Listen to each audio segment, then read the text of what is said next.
गहलोत साहब को या डोटासरा जी को किसी को भी इस पर विरोध नहीं करना चाहिए। डोटासरा जी को सस्पेंड किया था, फिर उन्होंने माफी भी मांगी, उनके नेता को माफी मांगनी पड़ी, यानी जुल्ली साहब को माफी मांगनी पड़ी डोटासरा जी के लिए। ये तो इससे बढ़िया ये होता कि डोटासरा जी खुद माफी मांग लेते। प्रसंग तो ऐसा है कि लेकिन यदि आपको एक बात विशेष पूछनी है तो बिहार में जो सत्ता परिवर्तन हो रहा है, राज्यसभा सांसद के रूप में नीतीश जी को बन रहा है। देखिए, एक ये व्यवस्थाएं होती है। अब उनको वहाँ राज्यसभा में जरूरत लगती है, वो राज्यसभा में आएंगे, वहाँ अभी देखो तय हो जाता है तो फिर इस बार ठीक ही होगा। सीएम बीजेपी का होगा। कल डिस्टर्ब एरिया जो बिल पेश किया गया, देखिए, ये एक्चुअली बहुत जरूरत थी इसकी।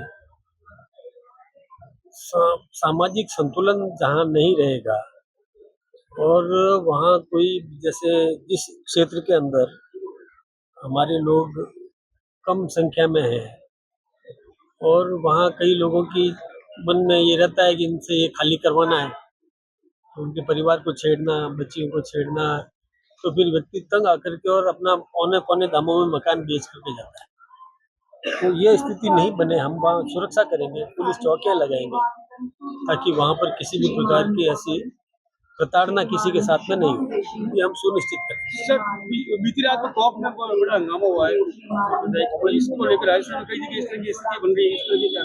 नहीं, हम कंट्रोल करेंगे, सारा कंट्रोल करेंगे, कहीं भी कम्युनल नहीं होने देंगे। नहीं, सब डिसीजन होगा तो बुलडोजर वगैरह चलेगा, क्या कुछ रहेगा राजस्थान में? देखिए, ये अब जहाँ जिस प्रकार की स्थिति होती है कंट्रोल करने के लिए, तो थोड़ा बहुत तो अनुशासन का पालन करवाने के लिए भय होना तो चाहिए, वो तो जरूरी है कि यदि अनुशासनहीनता की तो दंडित होंगे।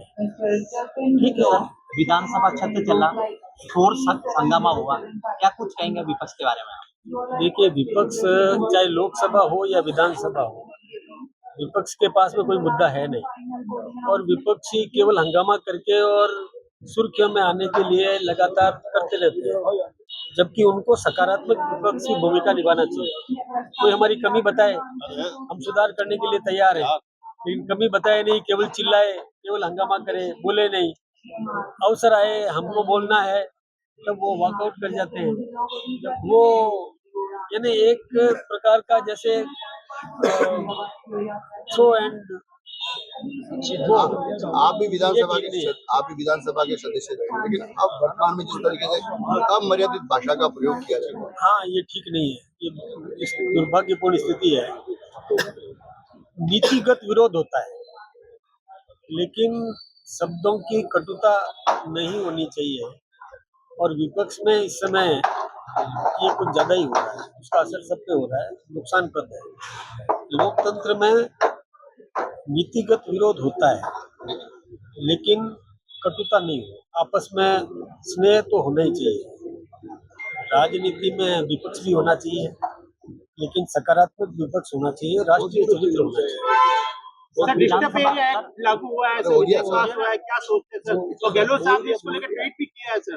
देखिए, गहलोत साहब को या डोटासरा जी को किसी को भी इस पर विरोध नहीं करना चाहिए। ये केवल उन लोगों को संरक्षण देने का काम है जो वहां पर अल्पसंख्यक हो गए। अल्पसंख्यक को प्रताड़ित करना ये ठीक नहीं है, इसलिए वहां पर सुरक्षा व्यवस्था चाक चौबंद हम करेंगे। इसलिए इन्होंने जो डोटासरा जी ने या गहलोत साहब ने विरोध किया है, मैं सोचता हूँ कि उन्होंने ठीक नहीं किया, इसका सहयोग करना चाहिए। सर, विधानसभा अध्यक्ष के विरुद्ध जो शब्द बोले जाते हैं, माननीय सीट है, उनके विरुद्ध कोई कार्रवाई भी होगी इसमें?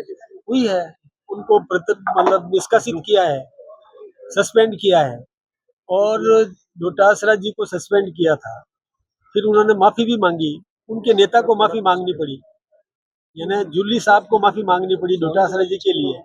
ये कितनी दुर्भाग्यपूर्ण स्थिति है कि एक पार्टी के प्रदेश अध्यक्ष ने अवहेलना की, उसके लिए नेता प्रतिपक्ष को माफी मांगनी पड़े।